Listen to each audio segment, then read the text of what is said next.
little children, I'll take thee away into a land of enchantment. Come, little children, the time's come to play here in my garden of shadows.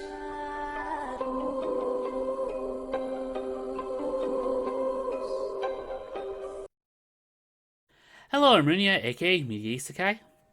Still worrying about that. But anyway, welcome back to In Moderation. And we're trying to get back to a normal schedule, so Tuesday is when we normally look at manga. There's still several series that we need to finish, but most of them require a massive upload of old backlog. So today, let's take a look at the next part of one that we've done recently. This will be chapters 3 and 4 of Magical Girl Apocalypse. The massive circle fractures as shards rain down from the sky. Our group watches in horror as several silhouettes now enter their realm. Our last two jump out of the room as the minions pursue. Our girl misses the landing and injures her leg. They find the teacher's car, which sadly turns out to be a mini, meaning that they can only fit 5 people and not the full 7. Our jackass from before suggests that they just leave the 2 behind, but it's quickly shut down. Oh, and speaking of being shut down, a massive fireball blindsides them, killing him and the little girl. The last came from an almost doll-like figure, also choking out the words, magical. Its small dog spits hot flames, as they peel out, running it over, along with some of the minions, before stopping to pick up the other 2. The first one tries to attack while the door is open, but gets a taser between the eyes. The second one, half falling apart, grabs her dog, which emanates stars, and starts following them at high speeds. But while they were looking at her, the minions started tearing chunks out of the car. They managed to fling them off, and intercept a few of the fire blasts.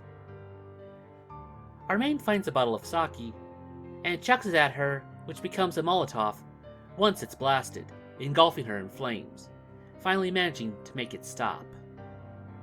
They patch up Tsune's leg, and introduce themselves.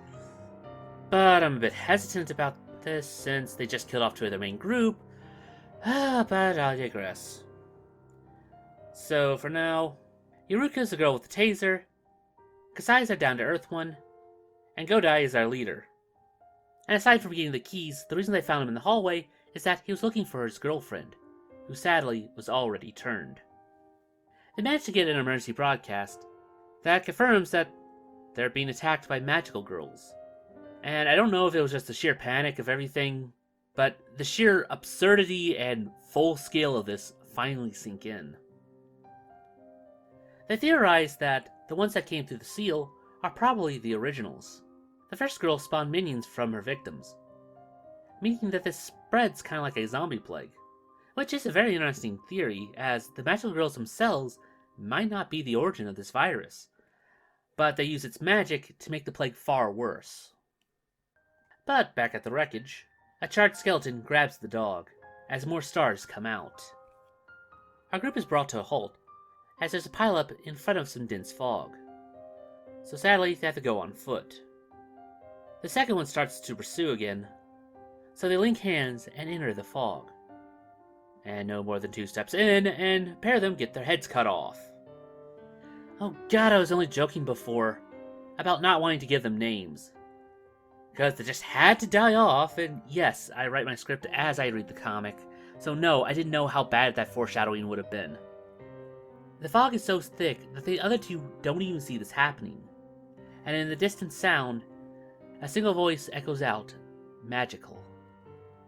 They run for it, but the corpse has a death grip on his hand and tells the girls to go on without him. They make their way out the other side, and shortly so does he, just barely dodging a slash, as the face emerges from the fog. But seems that it can't actually leave it. But this moment of reprieve is short-lived, as another group is pursued by minions, and they effortlessly start tearing them to shreds, just like they did the car. But soon after, gravity itself starts to invert, as the 3 grab onto anything that they can, as the bodies fly up, many which are still alive. They begin to start rolling into a ball, as the third child is conducting this like an orchestra. Eureka's hold breaks just as the spell ends, causing her to choke up blood as soon as she lands, with a mass of twisted corpses writhing behind them. But with more corpses mean more minions. They book it and find our two bullies from before, who I could have sworn died off. They argue for a bit, but they also respect Eureka, and follow zombie movie trope number 4 and start booking it to them all, which actually is pretty good since they do have the metal shutters. But as they go, our blonde pauses for a while before stepping out of it. But then we see one of her eyes roll back, and she whispers, "Magical." Ha! I knew she did die back then. They get to an end and close the shutter behind them, but are speechless about what they find on the inside.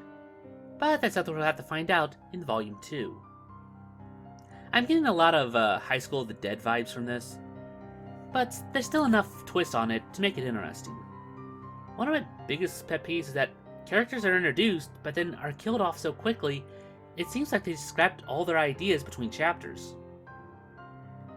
I'm still intrigued enough to see where the story goes from here, as the odds are continually not in their favor. But that about does it for this video. If you have any topics for future projects, then feel free to post them down in the comments below. And while you're down there, why not like, and make sure you're still subscribed to the channel. Still slowly recovering from the deletion. But anyway, I'll see you guys later. Anyway, I'm Runya, invite you to join us again for the next night. Weep not, poor children, for life is this way, murdering beauty and passion. Hush now, dear children, it must be this way, to weary of life and deceptions. Rest now, my children.